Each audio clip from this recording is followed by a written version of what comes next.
Hello friend, welcome back my YouTube channel. आज के इस वीडियो में हम देखेंगे भूगोल सामान्य ज्ञान का बहुत ही इंपॉर्टेंट टॉपिक भारत की नदियाँ। भारत की नदियों का ये फर्स्ट पार्ट है जिसमें हम देखेंगे उसका इंट्रोडक्शन और डीपली समझने की कोशिश करेंगे और कितने तंत्रों में इसको बांटा गया है, कितने तंत्रों में इसको विभाजित किया गया है और उसको डीपली समझने की कोशिश करेंगे और उसके एग्ज़ाम में पूछा गया एमसीक्यूज़ क्वेश्चन भी हम सॉल्व करेंगे। ठीक है, तो बेसिक से स्टार्ट करेंगे। तो चलिए आज का इंट्रोडक्शन हम देख लेते हैं भारत की नदियों के बारे में। भारत को जो है नदियों का देश कहा जाता है। ऐसे क्वेश्चन पूछा जा सकता है कि कौन से देश को नदियों का देश कहा जाता है, तो भारत को जो है नदियों का देश कहा जाता है। यहाँ आर्थिक और सांस्कृतिक विकास में नदियों का जो है बहुत महत्वपूर्ण योगदान रहा है प्राचीन काल से। ठीक है, तो नदियों को जो है दो प्रकार में बांटा गया है। कौन सी? सदानीरा और बरसाती। सदानीरा नदी जो है, नदियों का स्रोत जो है झील, झरना और हिमनद यानी कि बर्फ़ वाली पहाड़ियों से होकर जो निकलती हैं। ठीक है, तो उसे जो है हिमनद कहा जाता है। इनमें पूरे वर्ष भर जो है जल पूर्ण रहता है, यानी कि जल हमेशा ही रहता है। तो कौन कौन से नदी हैं? गंगा, यमुना, कावेरी और ब्रह्मपुत्र, और ये जो है सदानीरा नदियां हैं। तो बरसाती नदियां हम देख लेते हैं। बरसाती नदियां जो है बरसात के पानी पर ही निर्भर रहती हैं।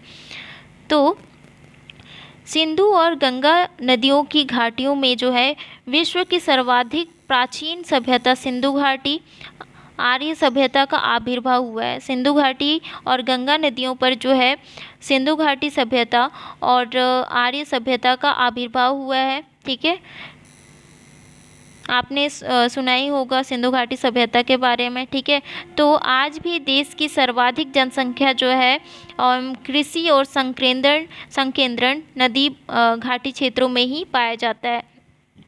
अभी भी जैसे कि शहर भी जो है किसी न किसी नदी के किनारे ही बसा हुआ है और जितने भी धार्मिक स्थल हैं नदियों से जो है संबंध रखते हैं। ठीक है, नेक्स्ट हम देख लेते हैं प्राचीन काल में व्यापारी एवं यातायात की सुविधा के कारण देश के अधिकांश नगर नदियों के किनारे ही विकसित हुए थे और आज भी जो है देश के लगभग सभी धार्मिक स्थल किसी न किसी नदी से संबंध रखते हैं। ठीक है फ्रेंड, इसका अगर पीडीएफ नोट्स चाहिए तो टेलीग्राम ग्रुप आप ज्वाइन कर लें। ठीक है, टेलीग्राम ग्रुप में आपको पीडीएफ नोट्स मिल जाएगा।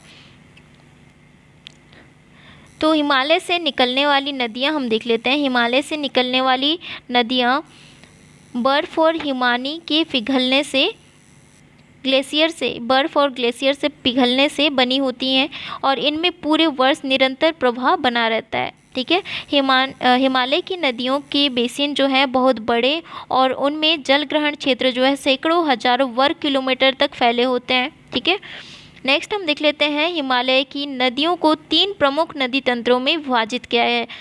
तो कौन कौन से नदी तंत्र हैं? सिंधु नदी तंत्र, गंगा नदी तंत्र और ब्रह्मपुत्र नदी तंत्र। ठीक है, तो आज हम देखेंगे सिंधु नदी तंत्र। ठीक है, आगे आने वाले वीडियो में हम देखेंगे गंगा नदी तंत्र और ब्रह्मपुत्र नदी तंत्र। अभी तक आपने मेरे चैनल को सब्सक्राइब नहीं किया है फ्रेंड, तो सब्सक्राइब कर लीजिए, साथ ही बेल आइकन को भी प्रेस कीजिए ताकि आपको आने वाले वीडियो का नोटिफिकेशन मिल जाए। तो इसके बारे में हम जान लेते हैं थोड़ा। इन तीनों नदी तंत्रों का विकास जो है, यानी कि गंगा नदी, सिंधु नदी और ब्रह्मपुत्र नदी का जो है विकास कौन से नदी से हुआ है?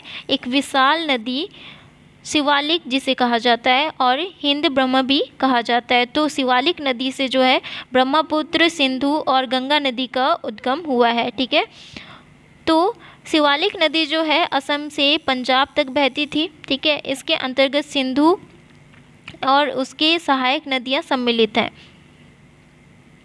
आज की इस वीडियो में हम देखेंगे सिंधु नदी तंत्र। तो सिंधु नदी तंत्र जो है, सिंधु एशिया की सबसे लंबी नदी में से एक है। याद रखना, एशिया की सबसे लंबी नदियों में से एक है।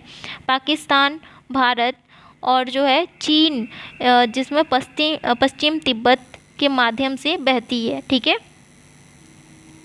सिंधु नदी की कुल लंबाई जो है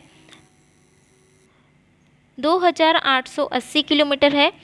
सिंधु नदी की लंबाई पर जो है बहुत विवाद चल रहे हैं। कि कोई कोई लोग बोलते हैं कि कहा जाता है कि किसी किसी के थ्रू कि 3180 किलोमीटर है, लेकिन फ़िलहाल अभी माना गया है, बहुत सालों से माना जा रहा है कि 2880 किलोमीटर ही अभी तक माना जाता है। तो ये जो है इम्पॉर्टेंट है, 2880 किलोमीटर है, और भारत में इसकी लंबाई जो है 1114 किलोमीटर है। ठीक है, तो इसका जल ग्रहण क्षेत्र जो है 11.65 लाख वर्ग किलोमीटर है, जल संग्रहण क्षेत्र। ठीक है, तो सिंधु नदी का उद्गम स्थल हम देख लेते हैं।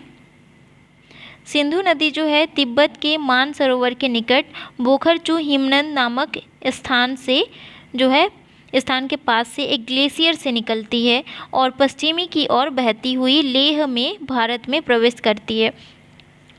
तो भारत में कहाँ से वो प्रवेश करती है?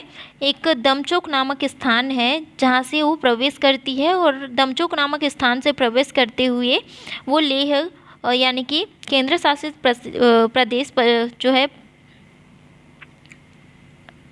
जम्मू कश्मीर से जो है एक जिले लेह से होते हुए वो पाकिस्तान की ओर जाती है। ठीक है, तो सिंधु नदी को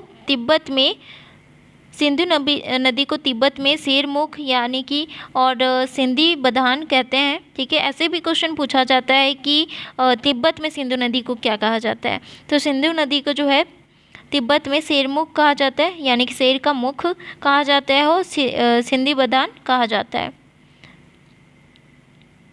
और इस भाग में एक बहुत ही सुंदर दर्शनीय गार्ज का निर्माण करती है। तो गार्ज क्या होता है? गार्ज कैसे निर्माण होता है? गार्ज जो है जैसे कि ये पहाड़ी है, ठीक है, ये पहाड़ी है, तो ये वी शेप का आकार है। ठीक है, तो यहाँ से नदी गुजर रही है जिसमें जो है अब घर्षण के कारण वो बहुत ही गहरा करते जाती है। ठीक है, तो वो जो है गहराई को कहा जाता है गार्ज। ठीक है, तो गार्ज का निर्माण कैसे होता है? जैसे कि नदी का प्रारंभिक अवस्था में जो है नदी मुख्य रूप से घाटी के नीचे की ओर जो है कटाव करते जाती है। ठीक है, कटाव और ऊर्ध्वाधर जो है घर्षण द्वारा नदी अपने तल को जो है गहरा करते जाती है। जहाँ घाटी को गहरा करने की प्रक्रिया तेज होती है वहाँ पे जो है गर्ज का निर्माण होता है। ठीक है, गार्ज का निर्माण होता है। सिंधु नदी गार्ज जो है 5000, ठीक है, कितना?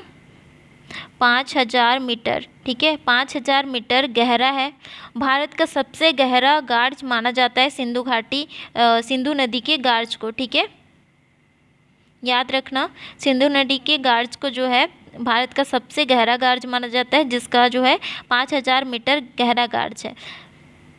जैसे कि आप यहाँ देख सकते हैं वी शेप का हो रहा है ना, जैसे कि ये दोनों साइड पहाड़ी है। ठीक है, दोनों साइड पहाड़ी है और ये वी शेप का आकार ले रहा है। ठीक है, तो वहाँ से ये नदियाँ बह रही हैं। ठीक है, जिससे जो है एक अपघर्षण के कारण वो नीचे तल को जो है वो गहरा करते जा रही है। अपघर्षण के कारण वहाँ पे वो गार्ज का निर्माण होता है। ठीक है, इस क्षेत्र में बहुत सी सहायक नदियाँ जैसे जास्कर, नुब्रा, श्योक और हुंजा इस नदी में मिलती है। सिंधु नदी बलूचिस्तान और गिलगित से बहते हुए अटक में पर्वतीय क्षेत्र से बाहर निकलती है। ठीक है, और सतलुज, ब्यास, रावी, चेनाब और झेलम आपस में मिलकर पाकिस्तान यानी कि मिठानकोट के पास जो है सिंधु नदी में मिल जाती हैं। सतलज, ब्यास, रावी, चेनाब और झेलम, ये 5 नदियों को पंचनद भी कहा जाता है। ठीक है, पंचनद नदियाँ कौन कौन सी हैं, ऐसे क्वेश्चन भी पूछा जाता है। ध्यान से देखते रहना एक एक टॉपिक को जो मैं बता रही हूँ, क्योंकि नीचे एमसीक्यूज दिया हुआ है वो भी सॉल्व करना है। तो ये 5 नदियाँ जो है पंचनद कहलाती है, जो कहाँ पे मिलती हैं? पाकिस्तान के मिठानकोट के पास जो है ये 5 नदियाँ एक साथ सिंधु नदी में जाकर मिलती हैं। इसको हम मैप से देखेंगे। इसके बाद यह नदी दक्षिण की तरफ बहती और अंत में कराची से पूर्व की ओर अरब सागर में जाकर मिल जाती है। इसको हम इससे समझ लेते हैं। ठीक है, तो मानसरोवर झील, ठीक ठीक है। यहाँ पे मानसरोवर झील है, तो मानसरोवर झील के पास बोखरचू नामक हिमनद है, ठीक है। बोखरचू नामक हिमनद से ये जो है सिंधु नदी का जो है उद्गम होता है, ठीक है। तो सिंधु नदी जो है भारत में कहाँ से प्रवेश करती है? दमचौक नामक स्थान से ये प्रवेश करती है भारत में, और भारत से केंद्र शासित प्रदेश जम्मू एंड कश्मीर से लेह ज़िले से होते हुए वो पाकिस्तान की ओर जाती है, ठीक है। तो श्योक नदी जो है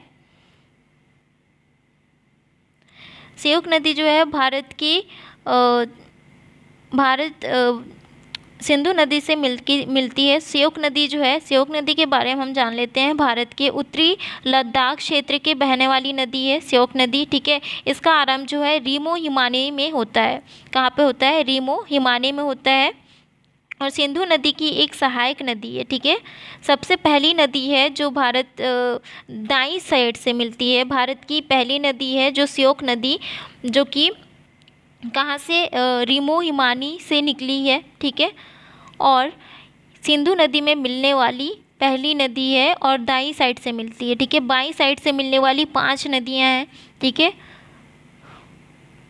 और श्योक नदी जो है 550 किलोमीटर तक फैला हुआ है, जो कि गिलगित बाल्टिस्तान में प्रवेश करती है, ठीक है।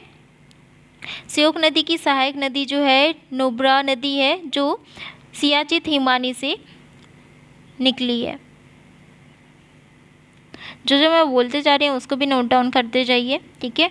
तो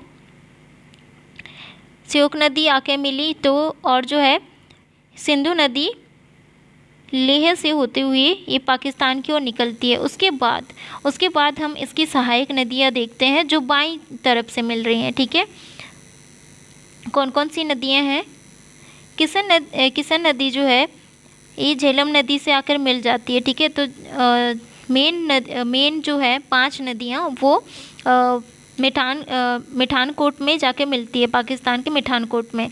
तो कौन कौन सी नदियाँ हैं? झेलम नदी, ठीक है, झेलम नदी के और चिनाब नदी, रावी नदी और सतलज नदी और व्यास नदी, ठीक है। ये जो नदियाँ हैं, सतलज नदी जो है राकसतला झील से निकलती है। राकसतला झील जो है मानसरोवर के बाईं ओर स्थित है, ठीक है। मानसरोवर के बाईं ओर स्थित झील है। सतलज नदी जो है राकसतला के उत्तरी छोर से शुरू होती है, ठीक है, यानी कि ऊपर की ओर से शुरू होती है। सतलज नदी जो है राकसतला के उत्तरी पश्चिम से निकलती है, ठीक है। और मानसरोवर और राकसतल में ताल में जो है अंतर क्या है? मानसरोवर जो है मीठा पानी होता है मानसरोवर का, और राकसताल का जो है खारा पानी होता है, ठीक है। तो हम देख लेते हैं सतलज नदी जो है ये राकसताल से होते हुए इधर भारत से पंजाब में कहाँ पे वो मिलती है? व्यास नदी से। तो व्यास नदी जो है एक पंजाब में स्थान का नाम है कपूरथला हरिके, ठीक है। कपूरथला हरिके नामक स्थान में पंजाब में व्यास नदी सतलज नदी से मिलती है, ठीक है। और ये 5 नदियाँ मिलकर जो है मिठानकोट पाकिस्तान में सिंधु नदी से मिल जाती हैं। किशन गंगा जो है झेलम नदी की सहायक नदी है। पाकिस्तान में किशन गंगा को निजाम कहा जाता है। किशन गंगा नदी घाटी परियोजना जम्मू कश्मीर के केंद्र प्रदेश में स्थित है, ठीक है। इसमें किशन गंगा नदी में जो है एक परियोजना है किशन गंगा नदी घाटी परियोजना, ठीक है। और इसकी लंबाई जो है 245 किलोमीटर है किशन गंगा की, जो झेलम की सहायक नदी है, ठीक है, याद रखना। और सिंधु नदी से दाईं ओर से मिलने वाली नदियाँ कौन कौन सी हैं? तो एक पहली नदी जो है भारत से दाईं ओर से मिलने वाली एक श्योक नदी है, और दाईं ओर से मिलने वाली पाकिस्तान की नदियाँ कौन सी है? काबुल नदी है, कुर्रम नदी है और गोमल नदी है, ठीक है, याद रखना। नेक्स्ट हम देख लेते हैं सिंधु नदी की सहायक नदियों के बारे में हम जान लेते हैं। झेलम नदी, चिनाब नदी, रावी नदी और व्यास और जो है सतलज नदी। ठीक है, तो झेलम नदी जो है इसके बारे में, इसका उद्गम स्थल कौन सा है ये हम देख लेते हैं। झेलम नदी पश्चिमी जम्मू कश्मीर केंद्र शासित प्रदेश में कश्मीर क्षेत्र के भारतीय प्रशासित हिस्से में वरनाग, ठीक है, वरनाग में एक गहरे झरने से निकलती है। कहाँ से निकलती है? वरनाग से निकलती है और चेनाब नदी में बहती है। ठीक है, जैसे कि यहाँ पे आप देखिए, ठीक है, झेलम नदी जो है कश्मीर के वरनाग जगह से स्थान से निकलती है और चिनाब नदी के साथ मिल जाती है। ठीक है,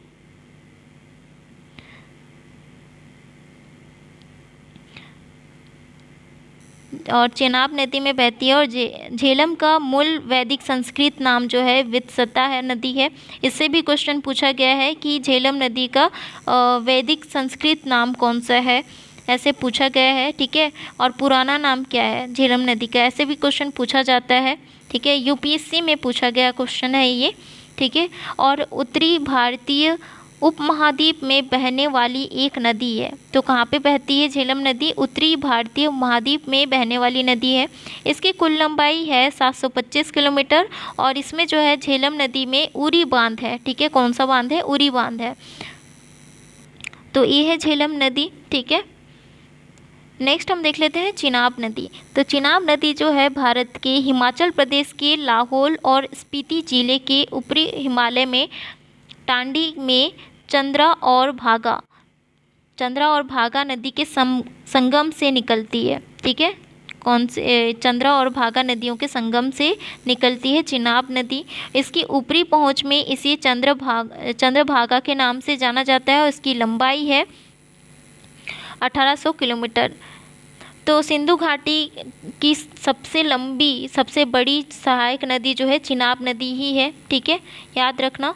नेक्स्ट हम देख लेते हैं, और ऐसे क्वेश्चन पूछा जाता है कि सिंधु नदी की सबसे बड़ी सहायक नदी कौन सी है? तो चिनाब नदी है, ऐसे क्वेश्चन पूछा जाता है।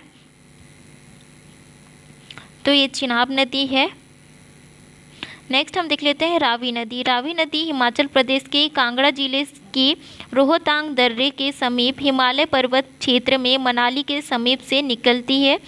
यहाँ नदी जम्मू कश्मीर होते हुए पाकिस्तान में जाकर चिनाब में मिल जाती है। चिनाब नदी से मिलती है, लेकिन जो है पाकिस्तान में जाकर मिलती है। ठीक है, और इसकी लंबाई है 720 किलोमीटर। ये रावी नदी का पिक्चर है। नेक्स्ट हम देख लेते हैं व्यास नदी। ठीक है, व्यास नदी जो है मध्य हिमाचल प्रदेश में हिमालय की रोहतांग दर्रे के पास व्यासकुंड से निकलती है। कहाँ से निकलती है? व्यासकुंड से निकलती है। पंजाब में कपूरथला हरिके नामक स्थान पर सतलज नदी के से मिल जाती है। कहाँ पे मिलती है? पंजाब के कपूरथला हरिके नामक स्थान पर सतलज नदी से मिलती है। व्यास नदी एकमात्र नदी है जिसका प्रारंभ और समापन भारत में ही होता है। ठीक है, याद रखना, व्यास नदी ही एकमात्र नदी है जिसका प्रारंभ और समापन भारत में ही होता है। ठीक है, व्यासकुंड से हो रहा है। ठीक है, हिमाचल प्रदेश के हिमालय के रोहतांग दर्रे के पास व्यासकुंड से इसका प्रारंभ हो रहा है व्यास नदी का, और कपूरथला, पंजाब के कपूरथला हरिके नामक स्थान से सतलज नदी में जाके मिल रहा है। ठीक है, और इसकी लंबाई है 470 किलोमीटर। ये जो है व्यास नदी है। ठीक है, नेक्स्ट हम देख लेते हैं सतलज नदी। सतलज नदी जो है तिब्बत में मानसरोवर के निकट राक्षस तला से जो है संबंधित है राक्षस तला, इसलिए राक्षस तला भी कहा जाता है इसको। और राक्षस तला हिमनद से निकलती है सतलज नदी। ठीक है, तो यह नदी भारत में हिमाचल प्रदेश से के किन्नौर जिले के सिपकी दर्रे से प्रवेश करती है। कहाँ से प्रवेश करती है? हिमाचल प्रदेश के किन्नौर जिले के सिपकी दर्रे से प्रवेश करती है। फिर हिमाचल प्रदेश के भाखड़ा से पंजाब के नागल में बहती है। ठीक है, भाखड़ा से पंजाब के नागल में बहती है। ये याद रखना, भाखड़ा नागल बांध भी जो है सतलज नदी पर ही है। ठीक है, फिर हरिके में बहती हुई पाकिस्तान में, ठीक है, हरीके में बहती हुई, यानी कि पंजाब के कपूरथला हरीके में जो है व्यास नदी भी इससे मिलती है, सतलज नदी से, ठीक है।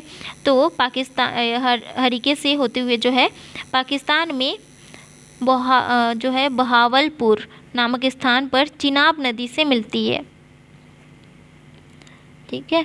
और ये जो नदियाँ जो है मिलके, पांचों नदियाँ मिलके सिंधु नदी से जाकर मिल जाती हैं, ठीक है। तो इसकी सतलज नदी की लंबाई जो है 1050 किलोमीटर है, ठीक है। यह है सतलज नदी का पिक्चर। नेक्स्ट हम देख लेते हैं इसके बारे में। इस प्रकार चिनाब नदी में झेलम और रावी सतलज नदी मिलती है, ठीक है। कौन कौन सी नदी मिलती है चिनाब में झेलम, रावी, सतलज, ठीक है।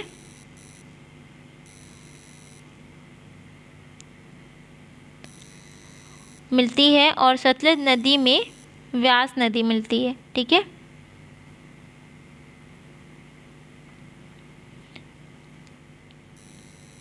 जैसे कि इधर से सतलज नदी आया, ठीक है, और ये है चिनाब नदी, तो यहाँ से झेलम मिला, ठीक है, झेलम मिली और रावी मिली, ठीक है। तो ये 5, और जो है यहाँ से ये तो व्यास है, ठीक है, ये व्यास है जो कि सतलज नदी से ही मिल जाती है, सतलज नदी से मिलती है। और सतलज नदी चिनाब से मिलती है, और रावी नदी भी जो है रावी और झेलम भी जो है चिनाब से मिलती है। तो ये पांचों नदियाँ मिलके पंचनद बनाती हैं, ठीक है, जिसे पंचनद कहा जाता है। इससे क्वेश्चन आता है। पंचनद नदियाँ जो है मिठानकोट के पास सिंधु नदी से मिल जाती है। नेक्स्ट हम देख लेते हैं पाकिस्तान में सिंधु नदी के दाईं ओर से मिलने वाली सहायक नदियाँ, ठीक है। तो दाईं ओर से मिलने वाली सहायक नदियाँ कौन कौन सी है, अभी मैंने बताया था, काबुल, खुर्रम और गोमल, ठीक है। तो काबुल की सहायक नदियाँ कौन सी है, सवात नदी और कुनार नदी है। खुर्रम की सहायक नदी है तोची नदी, और गोमल की सहायक नदी है कुंदर नदी और चोब नदी, ठीक है। नेक्स्ट हम देख लेते हैं तिब्बत से निकलने वाली सिंधु नदी की सहायक नदियाँ। तो तिब्बत से निकलने वाली सिंधु नदी की सहायक नदियाँ कौन सी है, सतलज नदी और सिंधु नदी, ठीक है। सतलज नदी जो है कहाँ से निकली है, राकसतला से निकली है, ठीक है। और सिंधु नदी कहाँ से निकली है, बोखरचू हिमनद से निकली है। नेक्स्ट हम देख लेते हैं भारत में बहने वाली सिंधु की अन्य सहायक नदियाँ देख लेते हैं। अन्य सहायक नदियाँ जो हैं जास्कर नदी, श्योक नदी, जिसको हम देखें कि भारत की पहली नदी जो है वो दाईं ओर से मिल रही है, ठीक है। तो नेक्स्ट देख लेते हैं वाखा नदी, शोर नदी, सुरु नदी और गिलगित नदी, सिगार नदी, जोब नदी, गोमल नदी और जो है हुंजा नदी, गिजर नदी, गार, तंसकुपो और नुब्रा नदी, ठीक है। ये जो है अन्य सहायक नदियां हैं सिंधु नदी के। नेक्स्ट हम देख लेते हैं हिमाचल प्रदेश से निकलने वाली सिंधु नदी की सहायक नदियां कौन कौन सी है। हिमाचल प्रदेश से कौन कौन सी नदियां हैं, व्यास नदी, रावी नदी और चिनाब नदी, जो कि हिमाचल प्रदेश से निकलने वाली सिंधु की सहायक नदियां हैं। नेक्स्ट हम देख लेते हैं सिंधु नदी तंत्र से जुड़े अन्य महत्वपूर्ण तथ्य हम देख लेते हैं कि क्या क्या है। तो सन 1960 में भारत और पाकिस्तान के बीच हुई सिंधु जल संधि के अनुसार जो है भारत सिंधु झेलम और चिनाब नदियों का केवल 20% जल ही उपयोग में ला सकता है, ठीक है। यानी कि भारत जो है सिंधु, झेलम, चिनाब नदियों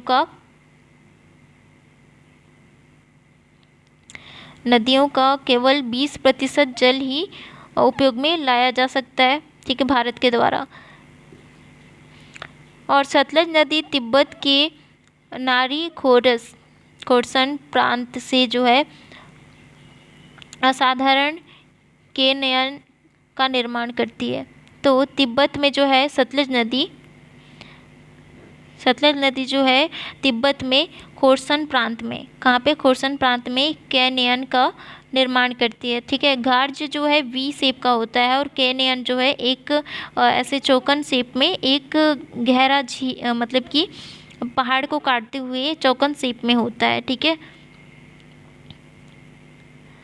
जो कि कोलोराडो नदी अमेरिका जो स्थित है उसके ग्रैंड कैनियन के समान है। ठीक है, तो कैनियन जो है ये चौकोन शेप में होता है, जैसे इधर इधर पहाड़ी है और यहाँ से नदी बहती है। ठीक है, तो उसको कहा जाता है कैनियन, और गार्ज कहा जाता है जो वी शेप में होता है। ठीक है, नदियों के वैदिक नाम है, तो नदियों के वैदिक नाम कौन कौन से हैं देख लेते हैं, कौन से नदियों के कौन क्या क्या नाम है। तो झेलम नदी का वित्सता है। ठीक है, और चिनाब का आस्किनी और चंद्रभागा। ठीक है, चंद्रा और भागा से जो निकलती है मतलब उसको चिनाब नदी है। ठीक है, चिनाब नदी चंद्रा और भागा नदी से मिलकर बनती है, संगम से बनती है। तो रावी नदी का जो वैदिक नाम है पुरुषणी और इरावती है, और व्यास का विपाशा और आर्गी किया है, और सतलज का जो है सत्तूर और सुतरुदी है। ठीक है, इससे भी जो है क्वेश्चन पूछे जाते हैं कि कौन सी नदी के कौन से वैदिक नाम है या पुराना नाम कौन सा है। ठीक है, तो याद रखना। नेक्स्ट हम देख लेते हैं कौन सी नदी में कौन सा बांध है, तो देख लेते हैं कौन सी नदी पे कौन सा बांध है। तो सतलज नदी पर जो है भाखड़ा नागल जो कि गोविंद सागर झील में है। ठीक है, भाखड़ा नागल बांध और नाथपी झाकरी बांध और कोल बांध बने हुए हैं। तो भाखड़ा नागल बांध जो है हिमाचल के ऊना और बिलासपुर ज़िले में गोविंद सागर झील में है। ठीक है, भाखड़ा नागल बांध बहुत फेमस है, इससे क्वेश्चन बहुत आते हैं। ठीक है, याद रखना। चिनाब नदी पर सलाल बांध और दुलहस्ती बांध बने हुए हैं, और रावी नदी पर थेन बांध, और व्यास नदी पर पोंग और हरिके बांध है, और झेलम नदी पर उरी बांध है। इम्पॉर्टेंट है, इसका मैं अलग से और सेपरेट वीडियो मैं लेकर आऊँगी। ठीक है, नेक्स्ट हम देख लेते हैं चिनाब नदी को हिमाचल प्रदेश में जो है चंद्रा और भागा के नाम से जाना जाता है। ठीक है, याद रखना। यह सिंधु की सबसे बड़ी सहायक नदी है। झेलम नदी भारत और पाक की सबसे लंबी सीमा बनाती है। झेलम नदी जो है भारत और पाक की सबसे लंबी सीमा बनाती है, याद रखना। अब हम प्रश्नोत्तरी देख लेते हैं। झेलम नदी का उद्गम होता है, तो झेलम नदी का उद्गम कहाँ होता है?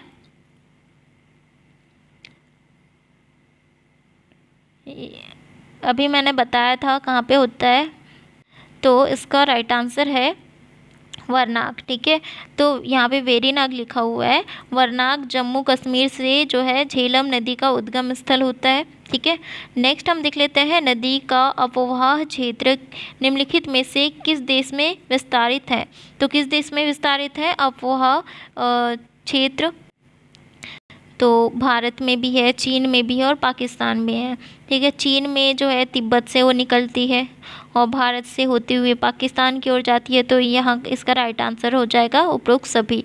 ठीक है, नेक्स्ट हम देख लेते हैं सिंधु नदी के बारे में निम्न प्रश्नों पर विचार करें और नीचे दिए गए कुछ से सही उत्तर का चयन करें। ये जो क्वेश्चन है यूपीएससी में पूछा गया है। ठीक है, तो याद रखना जितने भी क्वेश्चन हैं पूछे जाते हैं। ठीक है, सिंधु नदी का उद्गम मानसरोवर झील के निकट तिब्बत से नीचे से होता है। सिंधु नदी भारत में 2 राज्यों में प्रवाहित होती है, और सिंधु नदी भारत में सिंधु गार्ज से लद्दाख में प्रवेश करती है। इसका राइट आंसर क्या हो जाएगा? इसमें कुट दिया हुआ है, तो इसका राइट आंसर हो जाएगा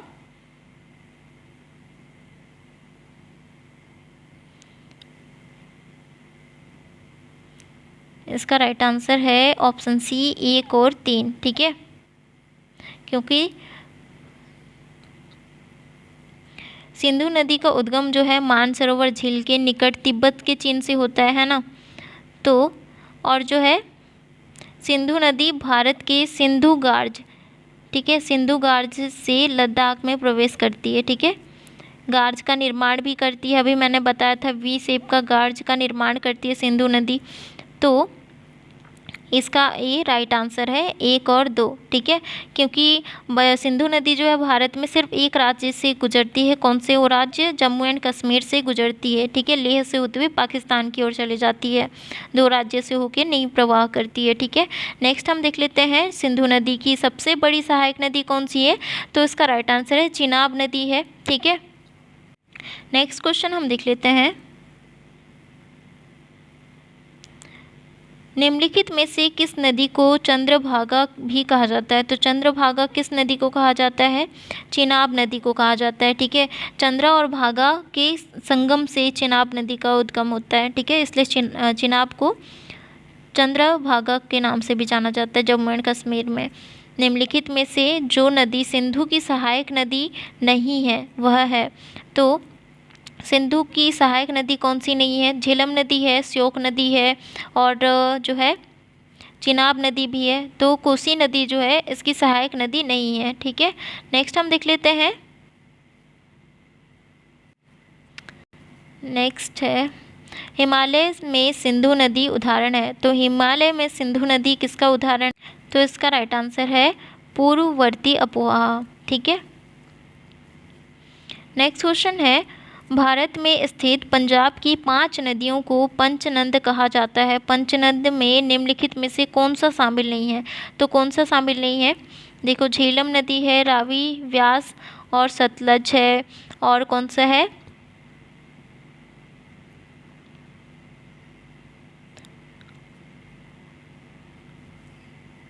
लेकिन साबरमती जो है नहीं है। कौन कौन सा है पंचनद? झेलम है, चिनाब, रावी और सतलज, व्यास। ठीक है, ये 5 नदियाँ मिलकर जो है पंचनद बनाती है, लेकिन साबरमती नहीं है। नेक्स्ट हम देख लेते हैं, निम्नलिखित में से किस नदी के नाम पर भारत का नाम इंडिया पड़ा है? तो इसका राइट आंसर है सिंधु नदी। ठीक है, सिंधु नदी को इंडस कहा जाता है। ठीक है, नेक्स्ट हम देख लेते हैं, भारत और पाकिस्तान के बीच निम्नलिखित में से किस वर्ष सिंधु नदी जल समझौता हुआ है? तो भारत और पाकिस्तान के बीच जो है सिंधु नदी पर जल समझौता 1960 में हुआ था। ठीक है, भारत के पंचनद झेलम, रावी, चिनाब, व्यास और सतलज में से किसका उद्गम भारत में से बाहर होता है? तो किसका होता है? व्यास का तो हिमाचल से होता है। ठीक है, झेलम का भी भारत से ही होता है, चिनाब का भी भारत से होता है, सतलज का जो है तिब्बत से होता है, तिब्बत के राकस तलास झील से होता है। ठीक है, सतलज नदी का उद्गम। ठीक है, नेक्स्ट हम देख लेते हैं, कौन सी नदी भारत पाक के बीच लंबी सीमा बनाती है? तो इसका राइट आंसर है झेलम नदी। झेलम नदी जो है भारत और पाकिस्तान के बीच लंबी सीमा बनाती है, मैंने बताया था। नेक्स्ट हम देख लेते हैं, उरी बांध किस नदी पर है? तो उरी बांध किस नदी पर है? उरी बांध जो है झेलम नदी पर है। ठीक है, नेक्स्ट हम देख लेते हैं, थीन बांध किस नदी पर बना हुआ है? तो थीन बांध किस नदी पर बना हुआ है? तो इसका राइट आंसर क्या हो जाएगा? रावी नदी। ठीक है, रावी नदी पर थीन बांध है। नेक्स्ट हम देख लेते हैं, निम्नलिखित में से कौन नदियों और उनका वैदिक कालीन नाम का सही सम्मिलित नहीं है? तो कौन सा सम्मिलित नहीं है? वैदिक झेलम का वित्सता है। ठीक है, तो इसका राइट आंसर है चिनाब। ठीक है, तो ये सोंगपुर जो है नहीं है चिनाब का। ठीक है, चंद्रभागा के नाम से जाना जाता है चिनाब। ठीक है, तो वीडियो पसंद आया हो तो लाइक, कमेंट, शेयर ज़रूर करें, और अभी तक आपने सब्सक्राइब नहीं किया है फ्रेंड तो सब्सक्राइब कर लीजिए, ताकि आने वाले वीडियो का नोटिफिकेशन आपको मिल जाए। साथ ही बेल आइकन को भी प्रेस कीजिए। आज का वीडियो कैसा लगा कमेंट करके ज़रूर बताएं। मिलते हैं नेक्स्ट वीडियो में, जिसमें हम देखेंगे गंगा नदी तंत्र।